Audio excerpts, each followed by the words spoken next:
ડુંગળી બાદ હવે લસણનો ભાવ આસમાને પહોંચ્યો છે। છૂટકમાં સૂકું લસણ 400 થી 450 રૂપિયા કિલો સુધી વેચાઈ રહ્યું છે।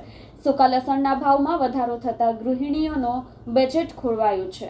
ડુંગળી બાદ હવે લસણનો ભાવ પણ આસમાને પહોંચ્યો છે। છૂટકમાં સૂકું લસણ 400 થી 450 રૂપિયા કિલો સુધી વેચાઈ રહ્યું છે।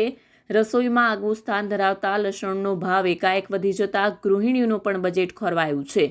મોટાભાગની રસોઈને સ્વાદિષ્ટ બનાવવામાં લસણ ખૂબ જ ઉપયોગી છે, પરંતુ ભાવમાં તોતિંગ વધારો થતાં ગૃહિણીઓ લસણની ખરીદીમાં કાપ મૂકી રહી છે। શાકભાજી માર્કેટમાં સૂકા લસણના ભાવમાં વધારો થતાં ગૃહિણીઓની બજેટ ખોરવાયું છે।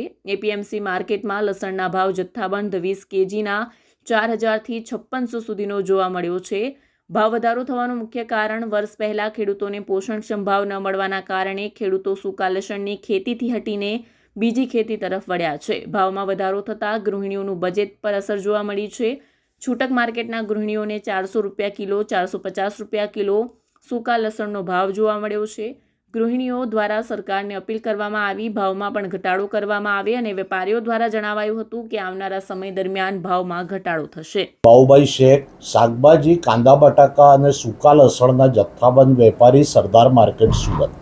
છેલ્લા 6 થી 8 મહિનાથી અત્યારે જે સૂકા લસણની પરિસ્થિતિ છે, કારણ કે આટલા ભાવો કદાચ આજ સુધીના ઇતિહાસમાં અમે પણ નથી જોયા, અને ભાવ વધારો હોય તો 8-15 દિવસ પૂરતો હોય છે, પરંતુ આ વખતે સતત 6 થી 8 મહિનાથી ભાવ વધારો ચાલે છે।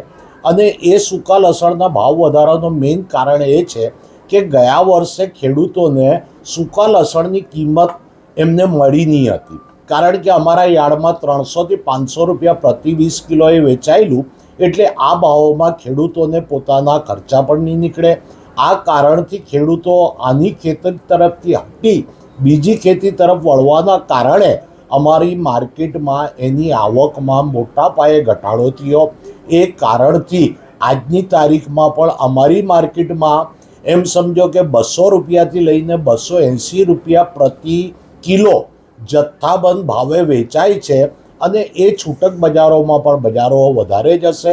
બીજું, લસણનું ઉત્પાદન દક્ષિણ ગુજરાતમાં નથી થતું, પરંતુ ગુજરાતના એક ગોંડલ સૌરાષ્ટ્ર વિસ્તારમાં લસણનું ઉત્પાદન થાય છે। એ સિવાય એમપીથી આવે છે, હિમાચલ પ્રદેશથી આવે છે, કાશ્મીરથી આવે છે, પરંતુ આ વર્ષે આવક ઘટવાના કારણે સતત અત્યારે ઓછી જ આવક રહેવાના કારણે ભાવોમાં વધારો છે।